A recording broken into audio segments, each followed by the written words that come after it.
Assalamualaikum warahmatullahi wabarakatuh.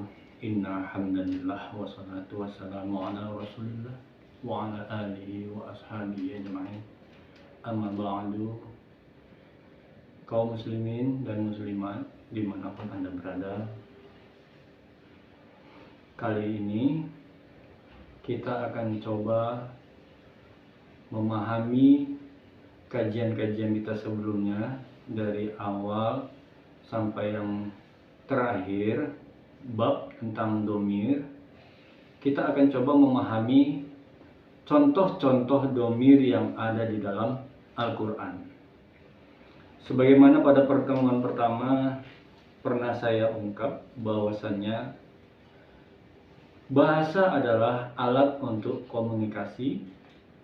Selain dia untuk memahami, selain itu untuk alat komunikasi, bahasa juga sangat berguna untuk memahami isi dari ayat-ayat yang ada dalam Al-Quran. Itulah satu di antara guna kita mempelajari bahasa Arab. Dengan belajar bahasa Arab ini, akhirnya kita mampu memahami isi yang ada di dalam Al-Quran. Makanya untuk contoh-contoh ad-domir yang sudah kita pelajari, maka saya akan coba mengambil sebuah ayat, di mana nanti di situ kita akan coba mencari tahu ada berapa domir dalam ayat tersebut dan fungsinya sebagai apa di dalam ayat tersebut. Jadi untuk itu, marilah kita perhatikan contoh yang akan saya berikan ke papan tulis sebagai berikut. Baik.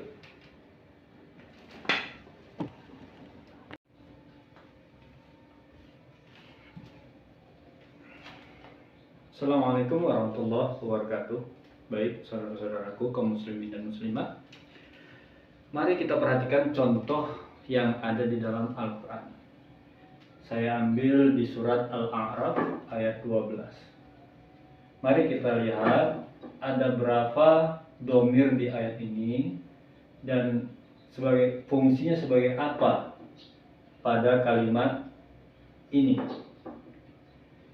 Kalau kita perhatikan, yang pertama di sini ada domir K. Domir K di sini fungsinya sebagai muttasil, karena dia melekat pada fiil. Jadi fungsinya sebagai muttasil atau objek. Yang kedua, ada kata K pada kalimat amartuka. Ini juga fungsinya sebagai muttasil. Fungsinya sebagai muttasil atau dia sebagai objek yang diamar. Yang ketiga, ada domir ana. Nah, kita lihat domir ana. Dia terpisah, tidak melekat oleh kata apapun di sini. Nah, karena dia terpisah, maka dia fungsinya sebagai munfasil, sebagai subjek. Kemudian ada domir hu. Domir hu di sini fungsinya sebagai objek, atau dia domir muttasil. Kenapa? Karena dia melekat pada harfun min. Selanjutnya di sini ada ni, Nah, ada huruf ya mati. Nah, ini fungsinya sebagai domir, ini fungsinya sebagai objek atau muttasil. Karena dia melekat pada kata kerja kholakta. Kemudian ada domir hu. Ya. Domir hu di sini fungsinya sebagai objek atau fungsinya sebagai muttasil. Karena dia melekat pada fiil kholakta. Jadi ada 6 domir pada ayat ini, ya. Yang satu bertindak sebagai subjek, selebihnya domirnya bertindak sebagai objek. Oke, bisa dipahami ya, saudara-saudaraku. Nah, kalau kita coba memahami ya ayat ini, coba kita perhatikan. Ya.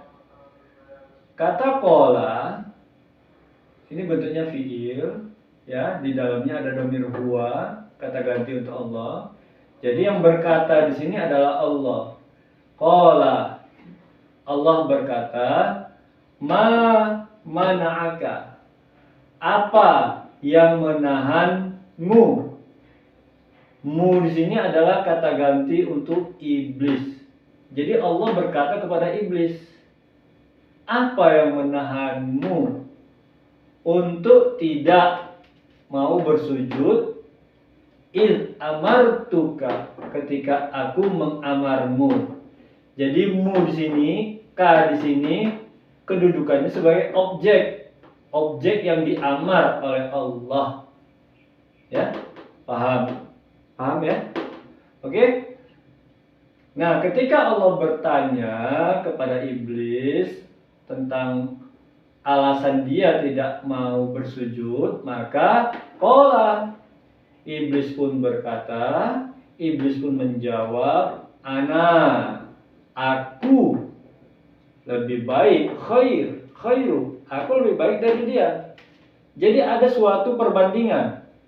Iblis membandingkan dirinya terhadap Adam. Dia membandingkan bahwasanya dia lebih baik daripada Adam. Jadi keberadaan Adam sini, hu sini, kedudukannya sebagai objek. Sementara kedudukan iblis di sini adalah sebagai subjek. Ya. Ya. Aku lebih baik dari dia, kata iblis. Apa alasannya? Kan gitu. Nah, iblis memberikan sebuah alasan. Kenapa dia mengatakan bahwasanya dia lebih baik daripada Adam? Maka dijawabnya lah, khalaqtani, engkau cipta aku. Ya. Jadi aku di sini kata ganti untuk iblis. Ya, dia mendudukkan dirinya sebagai objek yang dicipta oleh Allah. Kau cipta aku dari api. Wa khalaqtahu, dan kau cipta dia dari tanah. Nah, jadi hu di sini juga fungsinya sebagai domir muttasil atau sebagai objek. Objek dari yang dicipta oleh Allah. Jadi inilah yang menjadi alasan kenapa iblis tidak mau bersujud kepada Nabi Adam alaihissalam. Ya, karena dia dicipta dari api sementara Adam dicipta dari tanah.